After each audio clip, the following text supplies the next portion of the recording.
Testing, testing. All right.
Good evening, everybody.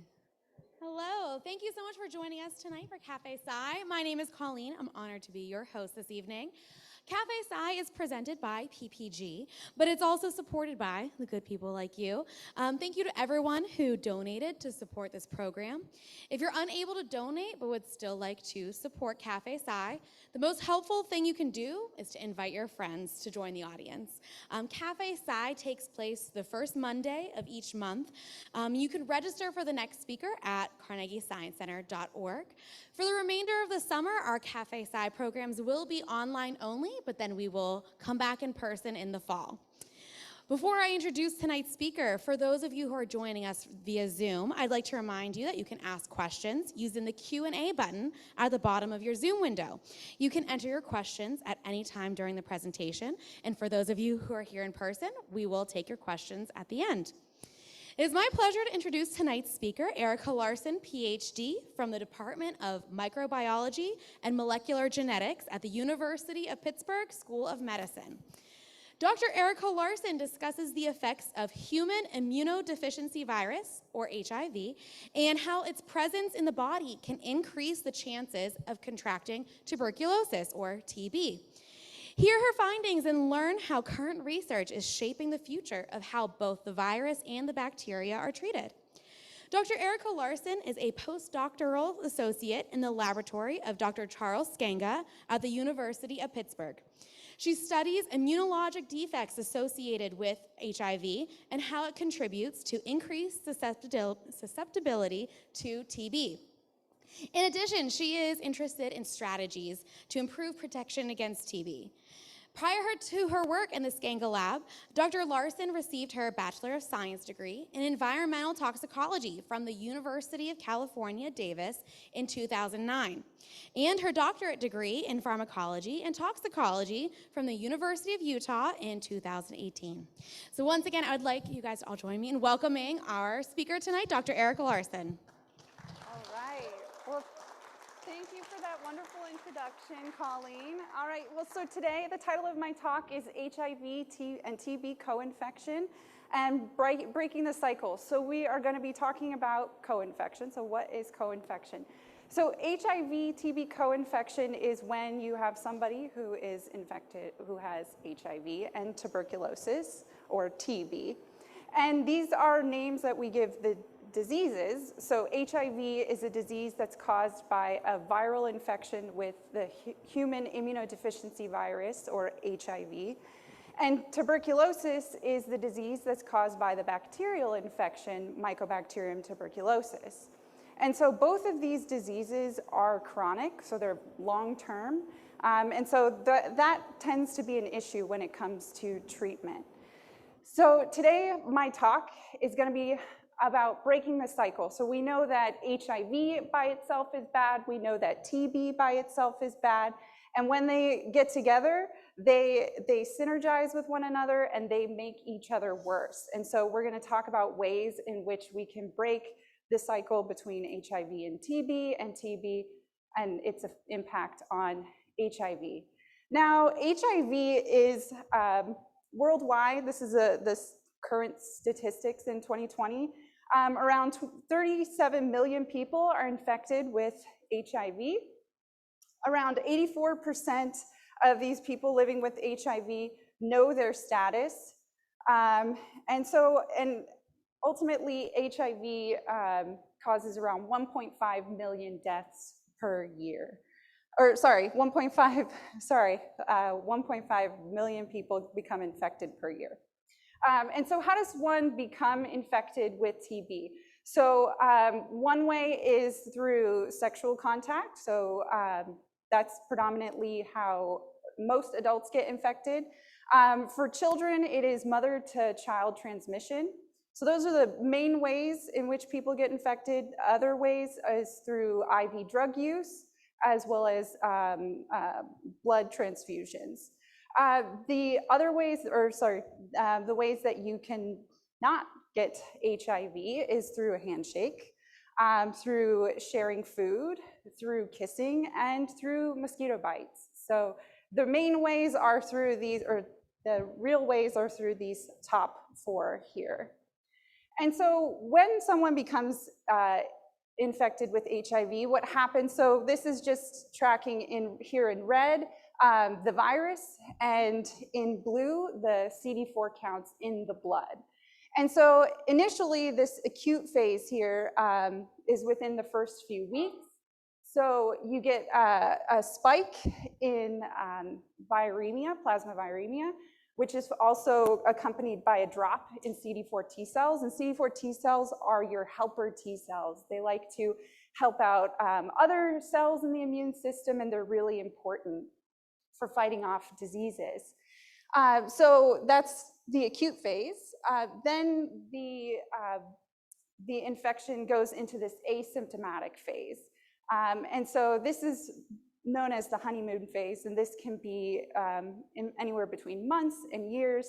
But over time, the virus starts to wreak havoc on the immune system. And so that's where you see this decline in CD4s, as well as this increase in plasma virus or in HIV virus. And so it's when these patients reach a certain level of CD4s in the blood where they are clinically diagnosed with acquired immunodeficiency syndrome, or AIDS. And it's at this point where there is this increased risk of opportunistic infections like TB. Now, the other side of this problem is tuberculosis, and it's estimated that around 1 in 4 people worldwide have been infected with Mycobacterium tuberculosis, or MTB. So it's a pretty high global burden. We don't have a lot of it in the US, as indicated in this map, but pretty much everywhere else there's a lot of TB. And so it is on the top 10 causes of death worldwide. And so I mentioned that a lot of people are infected with TB. Around 90% of these people have latent TB, and we'll talk about that in a moment. The other 10% have active TB. Now, when you have active TB, your symptoms include prolonged cough, chest pain, difficulty breathing, weight loss, fatigue, fever, night sweats, chills, and a loss of appetite. And you've seen movies like Moulin Rouge, where they're coughing up blood. That is more severe TB infection or MTB infection. So when you have somebody who is infected with TB, they cough, which aerosolizes these bacteria into droplets. And so somebody who's standing nearby can potentially breathe those droplets that have that bacteria in. And so, let's see. So they breathe it in. And so what ends up happening is in the alveoli, so these are really deep in the lungs. These are the structures deep in the lungs. These alveoli, alveolar macrophages encounter this bacteria. And what they do is they're basically the Pac-Man of the immune system. And so they'll gobble this bacteria up. And then what they'll do is they'll send out signals to all of their immune cell buddies, and bring these cells to this site where the bacteria is. And so ultimately, this forms this structure known as a granuloma. And so this is, when we think of TB, this is the hallmark of TB. And so a granuloma, it basically walls off this MTB bacteria. And so that's really what happens when you have latent TB infection, is that your granulomas that are there are successful at walling off and even potentially killing this bacteria. Now, in cases of active TB, these granulomas don't work out so well. So what ends up happening is the bacteria can grow and break out of these granulomas, and that's when you get MTB spreading to other parts of the lung. And so what happens when you have HIV and TB? So HIV perpetuates this cycle of MTB infection. Not only is HIV and TB both geographically co-endemic in many parts of the world, more specifically in sub-Saharan Africa. So that's that dark purple region. HIV leads to an increased susceptibility of contracting TB. So someone with HIV is 19 times more likely to contract TB. They tend to develop more severe forms of TB. So not only are they more likely to have active TB, but that this TB or that this bacterial infection spreads to extrapulmonary sites like the liver or spleen and lymph nodes. And that really contributes to a lot of this mortality. So TB accounts for 1 in every 3 deaths among people living with HIV. And so really what we wanted to know is, or the problem here is that there is a critical need to understand HIV and MTB co-infection in order to develop strategies to break this cycle of infection. So how do we study HIV and TB? And so one way to do this is with cells or in vitro. And so this is an incredibly controlled system. You can choose the cell lines, or you can get cells from patients or people. And it's incredibly controlled. You can add bacteria, add virus. And really this is for cellular mechanisms, looking specifically at what's going on within these cells and maybe some cell-cell interactions. However, this is in a petri dish, and so it's not representative of the intact or whole immune system. So the other way that we can study HIV and TB is in patients. And so this is the disease that we want to treat. So this is, I mean, not really much of a model, but this is what we're interested in treating. And so with humans, though, it's not as controlled. The humans are messy. We don't know when they're infected with HIV or TB. Diagnosis is sometimes hard, especially in co-infection. When they're treated on ART or put on antiretroviral therapy, sometimes that can also vary between a study across patients. So there are a lot of variables with humans, but they're really good for biomarkers. So trying to figure out, okay, if somebody's cells are expressing a certain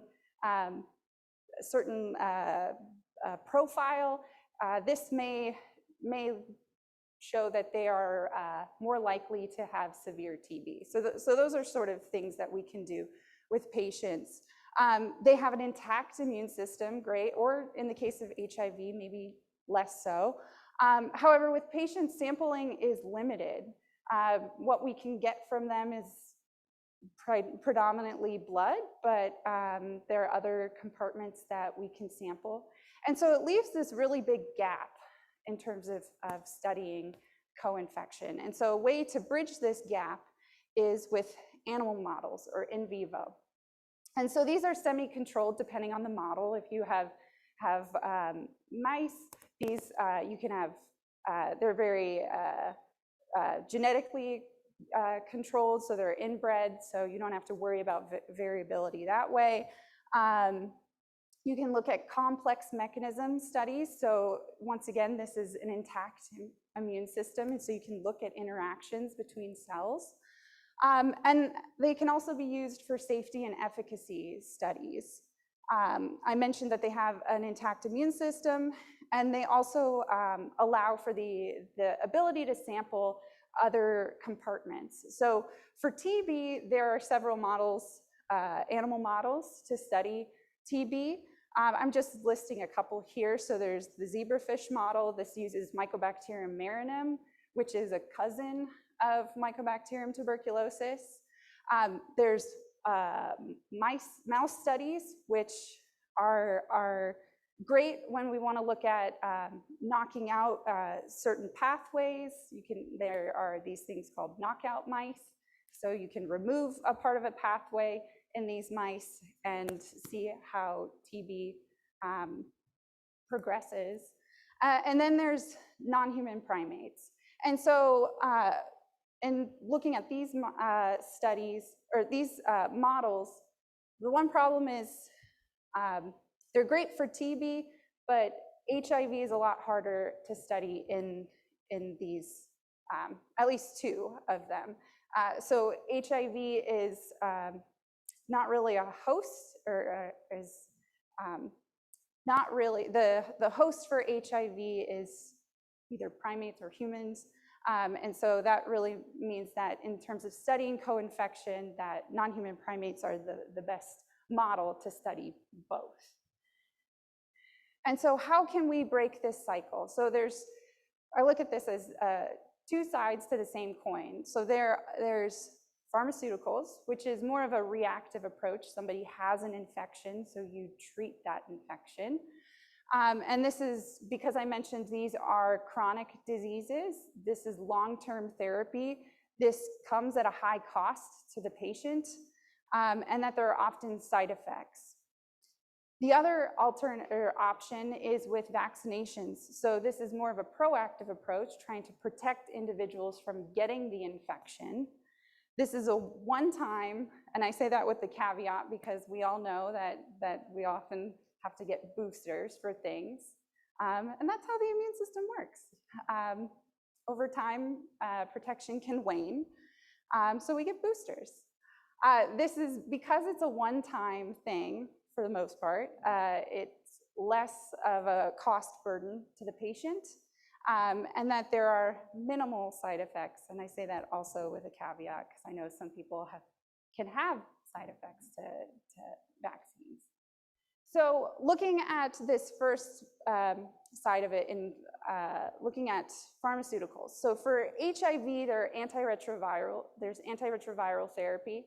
And in general, ART suppresses viral replication. So there are drugs that inhibit binding of the virus to the cell, to the host cell, inhibit entry into the cell. They inhibit, so HIV is a retrovirus, so it reverse transcribes. And so there are drugs that inhibit that aspect. HIV also can integrate into the host cell genome, which is another reason why it's so hard to treat, because once that DNA gets into your genome, there's not really a good way of getting it out. So there are integrase inhibitors, as well as other drugs that impair maturation of the virus. And so this is taken daily for the rest of the patient's life. So that's kind of a bummer. There have been incredible improvements in terms of drug formulations. So back in the 90s, it was around 20 pills per day, which is a lot of pills. And so now the formulations are great in that you get to take one pill a day. I do want to mention, I said that pharmaceuticals are reactive. With HIV, there is PrEP, which is taken, it's two nucleoside reverse transcriptase inhibitors, and so it's taken in anticipation for a potential exposure. There's also PEP, which is taken after a potential exposure. And so both of these help to reduce the risk of contracting HIV. For PrEP, it reduces the risk by 90%. So for TB, these drugs tend to target pathways that are essential for survival. So things like transcription, so DNA to RNA, translation, RNA to protein, cell wall. So with Mycobacterium tuberculosis, it has a cell membrane, and it also has this really thick cell wall. It's really waxy, and that's why another reason why it's hard to treat, because it's hard to get things past that cell wall. And then also targeting energy metabolism. And so with anti-TB therapy, It is curable. So unlike HIV, where you have to take drugs for the rest of your life, TB, you can be cured. This is with, for drug-sensitive TB, this is with initially a 4-drug combination of isoniazid, rifampin, pyrazinamide, and ethambutol for 2 months. And then so that's the initiation phase or intensive phase. Then there's the continuation phase, which is another 4 months of isoniazid and rifampin. And so that's if the bacteria responds to that treatment. If the bacteria does not respond, in the case of multi-drug resistance and extensively drug-resistant TB, these therapies can take up to 24 months to treat or to kill that bacteria. And there's also side effects with these drugs as well, so it's not a fun course of therapy. It also has a high pill burden. I believe it's somewhere between 16 pills a day. But formulations are getting better. And what this means is that it's a high financial burden on the patient. And for a lot of these places in the world that where TB is running rampant, there isn't a whole lot of infrastructure to support that course of treatment. And so we're always trying to be on the lookout for new compounds against TB. And so I'm going to talk about give a little anecdote or vignette about my time at the University of Utah in the lab of Dr. Louis Barrows. And so his lab specializes in natural product drug discovery. And so what his lab has a collaboration with the University of Papua New Guinea in the South Pacific. And what they do is they get the pharmacy students there go home and they get the traditional medicines. They talk with traditional healers, and they compile all this information into a book and also collect some of these samples and send them off to Utah, where we tested for anti-cancer, anti-TB, as well as anti-HIV properties. And so my dissertation was looking at this compound called pyrrolizin A. And so this is a fungal metabolite from an endophytic fungus. And so you're kind of probably thinking, what's an endophytic fungus? So this is a fungus that lives within plants. And so what we did was we punched holes. We cleaned the outside, sterilized the outside of the leaf, punched holes in it, and then grew it on agar, and then extracted the fungus, and then tested it in our assays. And pyrrolizin had activity against H37RA, which is an attenuated strain of MTB, as well as other gram-positive bacteria like Staphylococcus aureus. And so this was a lot of time. This was a 21-day fermentation on corn grit agar, and then semi-purification on a flash column, and then even further purification through high performance liquid chromatography, or HPLC, and then we'd confirm with by mass spec. And unfortunately, partway through my dissertation, the fungus decided to stop making pyrrolizin A. And so we had to pivot, and one of our collaborators in the medicinal chemistry department generated this heterologous expressor. So they put parts of the pathway into this fungus, and then the fungus made a compound, slightly different, pyrrolizin C. So it's missing a methyl group. My pointer doesn't, well, it does work. Okay, it's missing a methyl group here. But anyways, similar chemistry, similar stereochemistry. And so how do pyrrolizins kill MTB? Well, one way that we decided to look at activity was by treating bacterial cultures with a variety of anti-TB drugs, as well as pyrrolizin C. And so we have DMSO, which is the vehicle or what most of our drugs are dissolved in.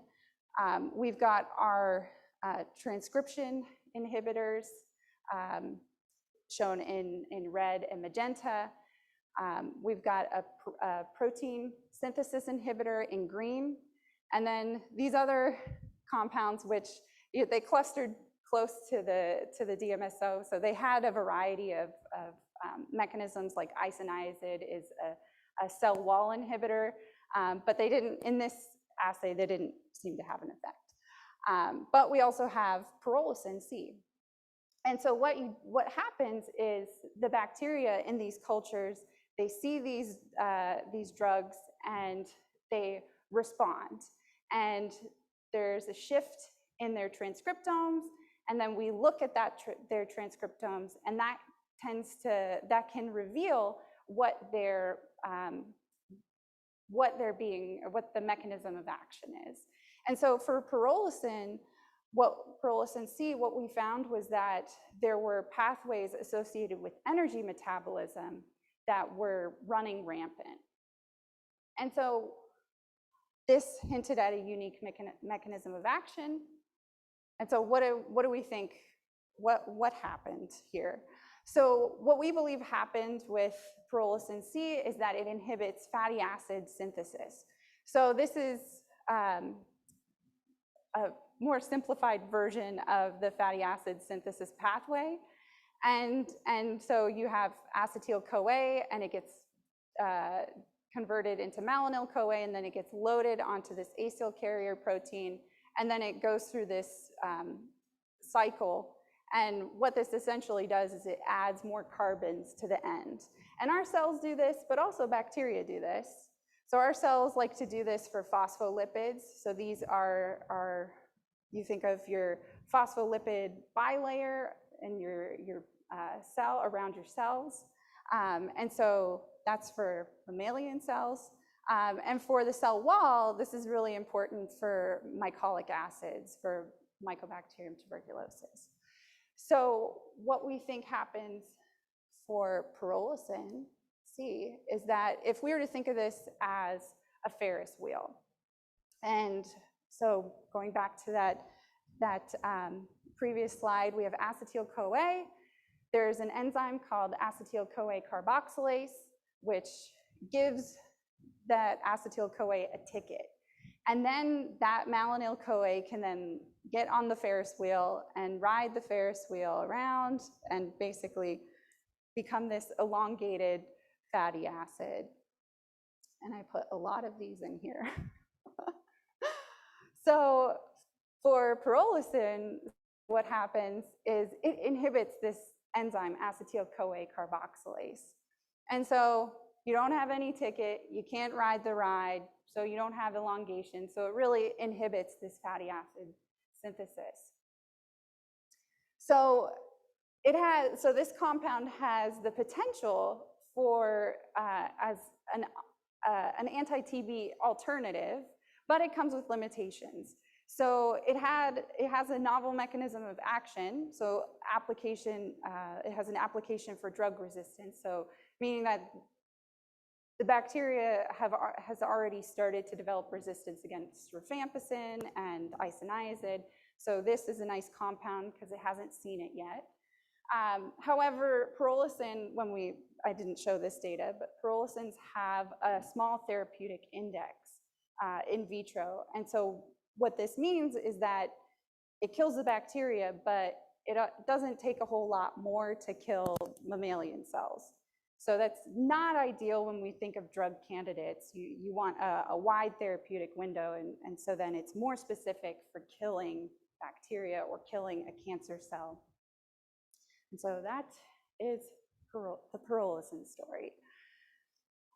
Looking at the other side of the coin, so vaccines. So vaccines educate the immune system. And so what vaccines essentially do is they mimic the pathogen, either parts of the pathogen or whole part of, or a whole pathogen, in order to educate the immune system to recognize it later. And so this is what we think of when we think of immune memory. And so as a side note, sometimes people, when they get shots, they're like, oh, I got sick because I got the flu because from the flu vaccine. Well, so the question is, why do we feel icky after getting a shot? Well, really, it's caused by the cytokines not getting an infection. So like I said, I got the flu from the flu vaccine. That's incorrect. But really, it's the cytokines that are responding. These are signaling molecules that tell this immune system, hey, there's something here, we got to ramp up and get it out of here as quickly as possible. There are different types of vaccine platforms. So there's this inactivated vaccine, or which are whole vaccine or whole pathogens or inactivated versions of them. So we think of flu and polio. There's subunit vaccines. So this is delivering just a part, like just a protein or a toxoid. There are also, so this is like hepatitis B vaccine. There are also virus-like particles vaccines, like the HPV vaccine, Gardasil. There's a viral vector vaccine, like the Ebola vaccine, and also when we think of the Johnson & Johnson or AstraZeneca vaccine, as well as these DNA and RNA vaccines. And so when we think of vaccines for HIV and TB, for HIV, there's currently no licensed vaccine available. And this is largely due to this, the fact that HIV has this high mutation rate. So when it reverse transcribes, it likes to make a lot of mistakes. And from that, you get changes in viral proteins. And so this makes it difficult to target those parts of the virus with a vaccine. However, there are vaccine efficacy studies underway, and so fingers crossed that something comes of them. For TB, this one's an old one. This one is the Bacillus-Calmette-Guerin, or BCG vaccine. It's one of the most widely used vaccines worldwide, and it is the least effective. So it's largely been unchanged for the past 100 years. It utilizes this a live attenuated bacteria known as Mycobacterium bovis. This is a bovine mycobacterium, and it's given intradermally shortly after birth. And so if you have any friends who are not from the US, you may notice they have a little pock mark on their arm, and so that's most likely from a BCG vaccine. And so this confers partial protection against childhood TB. However, as these children grow older, this protection is lost. And so it confers poor protection in adults against pulmonary TB. Now, I mentioned that we use animal models to study TB and HIV. And one of the models that we use at the University of Pittsburgh is the non-human primate model. And this is the closest model for tuberculosis, closest to humans. And so there have been several studies that have looked at the efficacy of BCG. And what they've shown, as expected, is that intradermal BCG confers little protection against MTB in adult non-human primates. And so what I'm showing you here is a readout of total thoracic CFU. And so CFU stands for colony forming units. So that's the number of bacteria that grow on a plate of agar. And when these animals are infected, they are infected with a low dose of bacteria. So anywhere, for this study, it was 8 to 16 CFU, so 8 to 16 bacteria. So it doesn't take a lot to get infected. And they were followed for 6 months. And so from these 8 to 16, most of these unvaccinated animals grew anywhere from 100,000 to 1 million bugs in their lungs. With BCG, it was between 10,000 and 100,000, but this isn't a statistically significant, nor is it a significant reduction or sterilization that we like to see. So this is just looking at BCG.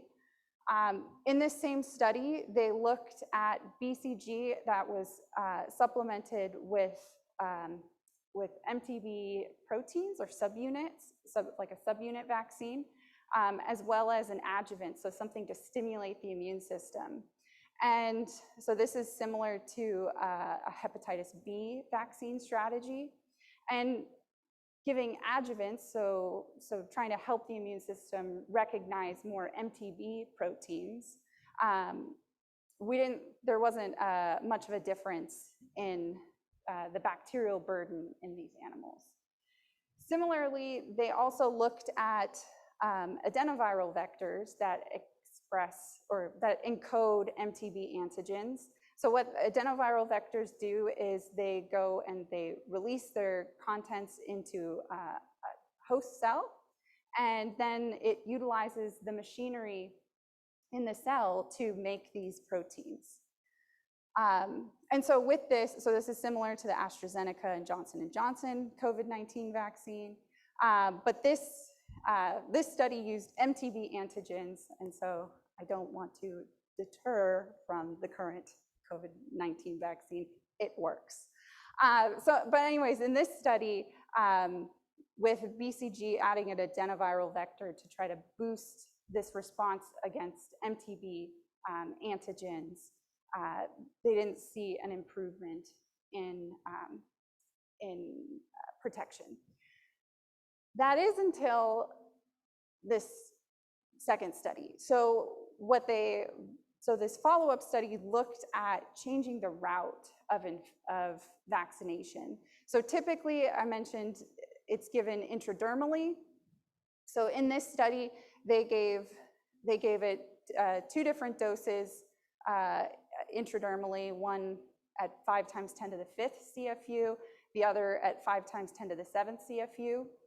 They also gave a separate group BCG intravenously, and then also it's shown here in green, this is an aerosol delivery, and then in gold here, this is aerosol plus intradermal.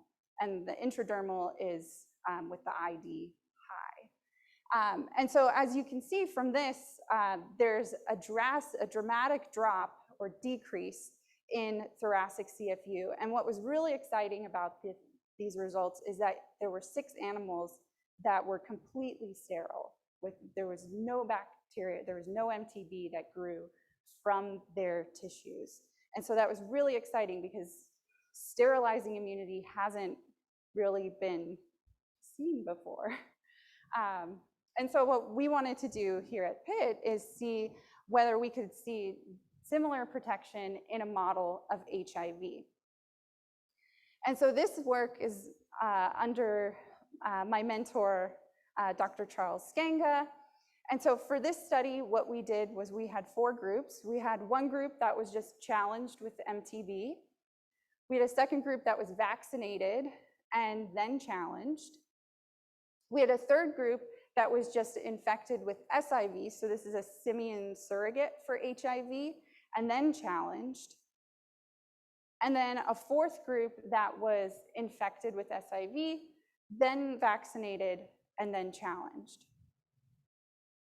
And so what was really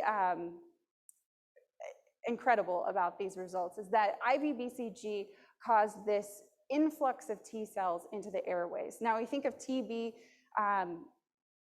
being predominantly infecting the lungs. The airways are the first site where the immune cells encounter TB, and so or MTB.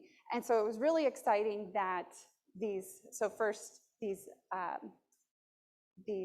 SIV naive animals had this influx of T cells. And I should, just to orient, we've got the 4 different groups here. So the MTB only, the SIV naive vaccinated, the SIV unvaccinated, and then the SIV vaccinated. And then looking at the columns, this first column here is looking pre-vaccination at the airways, the composition of leukocytes in the airways. This second column is looking 4 weeks post-vaccination. And then this third column here is looking at 12 weeks post-vaccination. And this is our pre-MTB time point. So they were then challenged with MTB a month later. And so these pie charts are looking at proportions of leukocytes in the airways. And so I've mentioned T cells, so these are our helper cells. I've mentioned macrophages, so the Pac-Man of the immune system. And so we see for the SIV naive vaccinated that there is this increase in the proportion of T cells in the airways. And this is also seen, and I don't have this shown here, but this is also seen in the absolute numbers of cells in the airways. And so that was really exciting. With the SIV positive unvaccinated group, we don't really see much of a change with the proportions in the airways. But with our SIV positive group that's vaccinated, we did see this influx of T cells. And so that was really exciting stuff, because we know that these animals are immunocompromised, so we were concerned about whether they would mount a response at all. So another thing that we do that is unique to the universe, or that very few people worldwide do at the University of Pittsburgh, is we use PET-CT imaging to track TB progression in vivo. And so what we do is we use radio-labeled glucose, FDG. And so this is a marker that gets into metabolically active cells. So it's a marker of inflammation. This is also used in cancer. And then we also take CT. So both of these, so in general, just to summarize these, PET gives you the function, and CT gives you structure. So when you overlay it, you can get these really nice scans. Whoops, let's see. Nope. You can get these really nice scans and see individual granulomas. So from PET-CT imaging, what we can do is really appreciate that granulomas are dynamic and independent. And so this is looking at a PET-CT scan from the same animal over these different time points, so 30 weeks post-infection, 32 weeks post-infection, 36 weeks, and 40. And this is, so the top row is the right upper lobe, so that's this magenta cut here. And these are axial cuts, so they're kind of cut through the body. And then this bottom row here is the right lower lobe, and so that's this mint green cut here. And so what you can appreciate with PET-CT is that over time, some of these granulomas will go away. So this is a granuloma here, and so as the animal progresses in the infection, or that some granulomas resolve. You have some granulomas that we don't see anything here or here. Still nothing there, but at 40 weeks, we see a granuloma pop up. So keep in mind, this is the same animal that over time, we have these granulomas that eventually get worse and spread. And so you can really see that within an animal and within a patient, that it's not just these uniform beads of granulomas, that they're dynamic and that they change with time. And so what does that mean in terms of our study? So when we imaged our animals at 12 weeks post-infection, so I've ordered these just a little bit different, but the top row are PET-CT images from our MTB, or our SIV naive unvaccinated animals. The second row is looking at our SIV positive unvaccinated animals. And what you can appreciate from these images is that there's a lot of heat, which indicates disease in these animals. What was remarkable with the SIV naive vaccinated group was that we didn't see any heat. I mean, there are some hot lymph nodes here, but all of our tissues are plated for CFU, and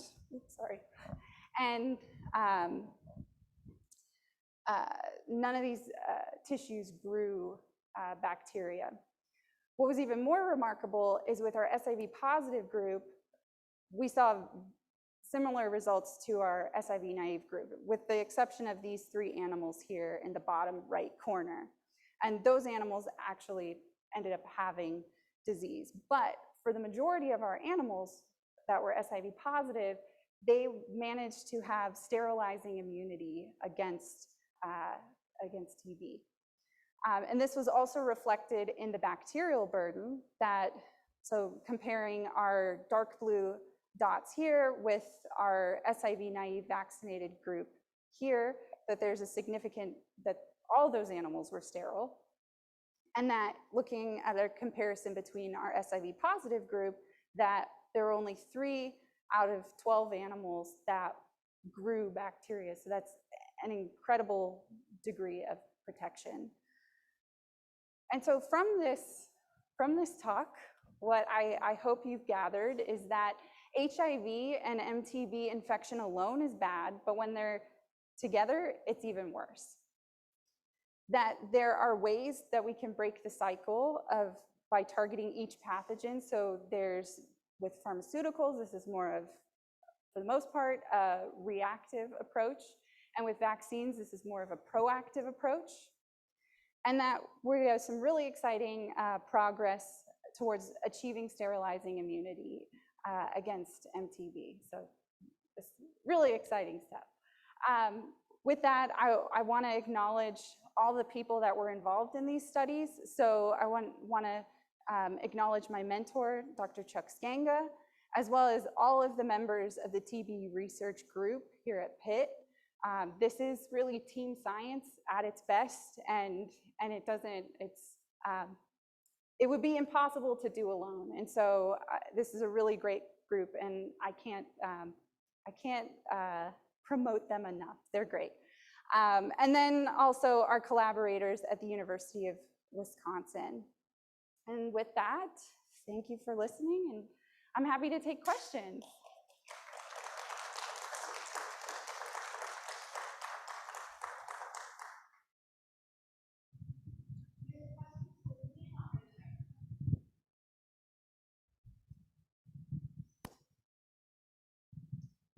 So I know that the whole basis for the COVID vaccines was actually initially a study that was going to go after HIV, and I thought they were going to get back to that.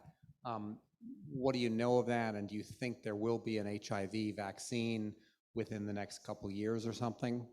Yeah, so I'm not up to date with all of the HIV vaccines, but I think with the mRNA approach, it's almost like Legos, you know, like click chemistry, or that you can really quickly start to build this short little mRNA against a structure like HIV or protein, and so it allows you to adapt more quickly than maybe what these more traditional approaches have done.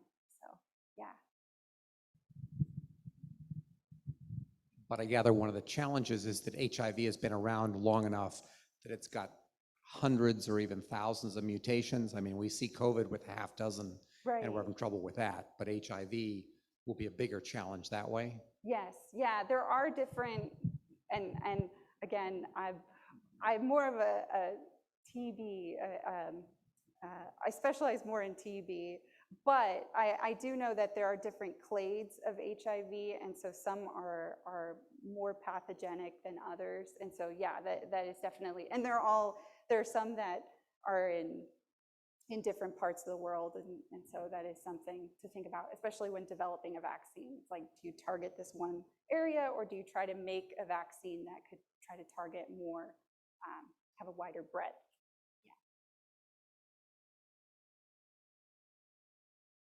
Yeah. All right, we have two questions online. First one from Katie Kitty. What happens to the NHPs in the vaccine studies you described who are infected with TB? Are they terminated or sacrificed, or are they treated and released? So these, with these TB studies, it is a one-way ticket. That is the way that we are able to assess the bacterial burden in these animals. You know, with animal models, what it has shown is that what we characterize in the blood it may not necessarily be reflective in tissues. And so when we look at human studies, you can't get tissues from people. And so animals are the way in which we can study the immunology, and then try to find ways of trying to find correlates for that protection, and then, yeah, targeting that.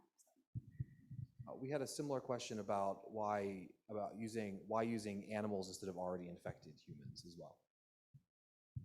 So I guess I need a little bit more. The question was, instead of infecting NHPs for your study, why can't we use already infected animals? I know, tough question, but. Already infected animals. Well, so infected. There are clinical studies out there looking at people, again, looking at granulomas. I mean, as you could see from the PET CT, they are unique and dynamic. And so to try to get that from a patient would require sampling lung, which again is really difficult, and is unethical. And so non-human primates help to bridge that gap. So, yeah. Do we have any more questions from our audience? You mentioned about the resistant TB, and is it just against certain antibacterials or whatever, or are there multiple ways that it's mutating and becoming different and harder? Yeah, so multi-drug resistant, so there's rifampicin resistant, and then they're resistant against rifampicin and isoniazid. So those are the first-line therapies. Extensively drug resistant is, so then that brings in a whole nother batch of antibiotics, which I didn't talk about. But then extensively drug resistant are resistant against the second-line therapies. And so I'm trying to think. What was the rest of the question that you were? Well, I noticed like the Cipro was up there, ciprofloxacin there, and I wondered, so those are like your next tiers of antibacterial ones there. And I guess, is it just kind of a natural progression on TB there, or are you finding different resistances? I think you think of it in terms of pressure. So these first-line therapies are more ubiquitous, and so you're going to have development of resistance against those first-line therapies first, and then you'll see resistance. But it is, worldwide. There are some places that are more impacted by MDR and XDR than, say, the US. So it's not totally a worldwide.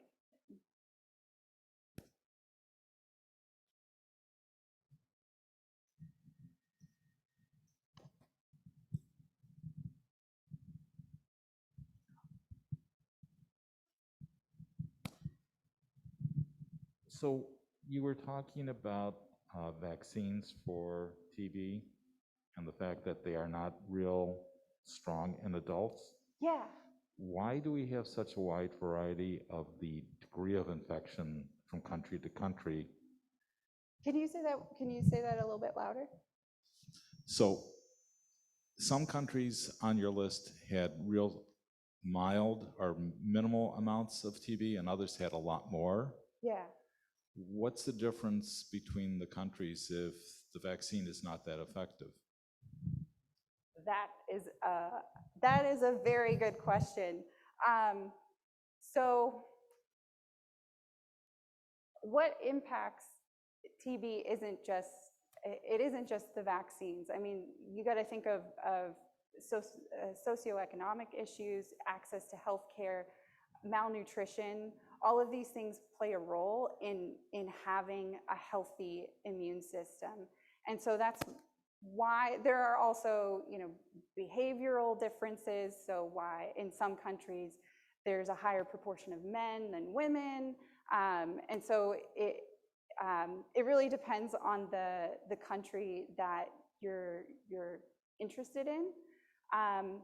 Worldwide, it is interesting that BCG is aside from the US and several countries elsewhere, that BCG is used worldwide, and yet we still see TB.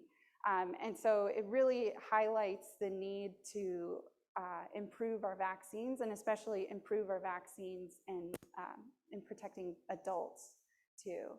So.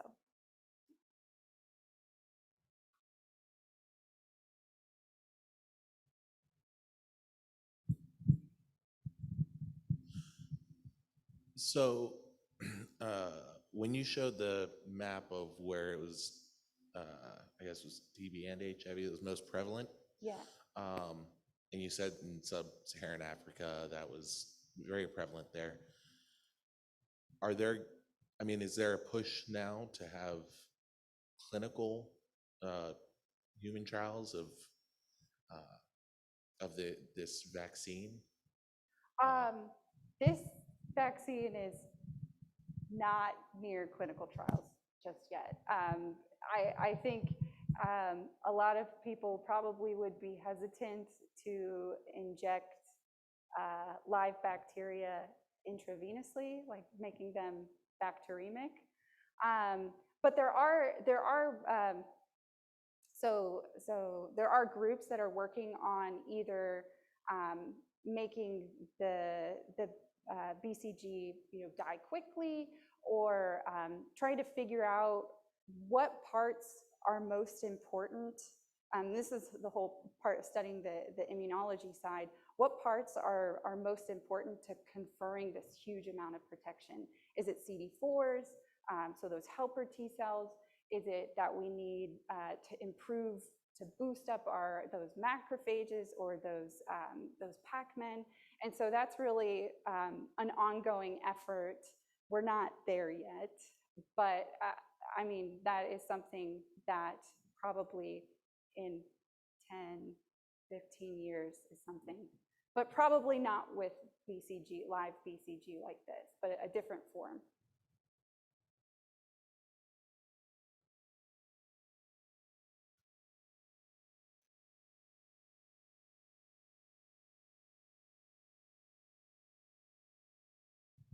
All right, if we don't have any further questions, we have one more question.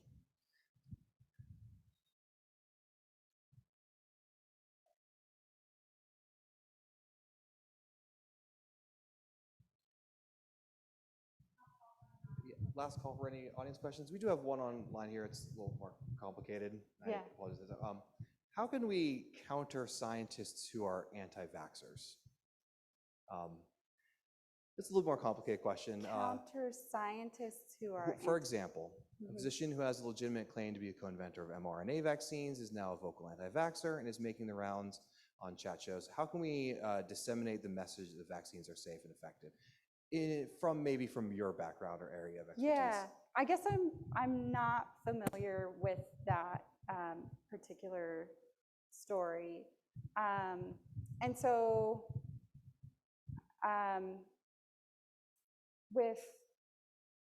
with vaccines, I think one thing to think about is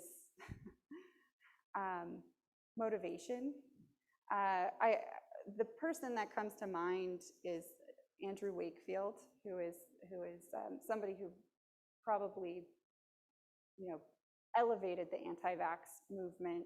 And his claim to fame was that vaccines cause autism, which that has been time and time again replicate or people have tried to replicate those results without fail, have not proven that. And I think what we need to think about with these sorts of scientists is if they have, whether they're using their platform or using their prestige to try to push some motive. And so with the case with Andrew Wakefield, one thing that I guess doesn't receive much press is that he did manipulate the data and that he was being financially compensated to find an alternative. And so I think people tend to focus on the autism side of things and not focus on the actual person, and that there may be alternative motives with that. For me, I mean, with the COVID vaccine as well as with BCG, I think that I think that this shows, we haven't seen sterilizing immunity for TB until now. I mean, the TB world is in shock. And I should also credit that there is also a CMV vaccine out of Oregon Health State University, where they've seen sterilizing immunity. And so, for the first time, we have something that could actually stop people from getting TB, from actually, like, they get the bacteria, they get infected, but that they don't develop TB. And I think that is something that we really need to hone in on and really focus on, because I mean, it is one of the top 10 killers worldwide. And so we just need to focus on that part. So, yeah.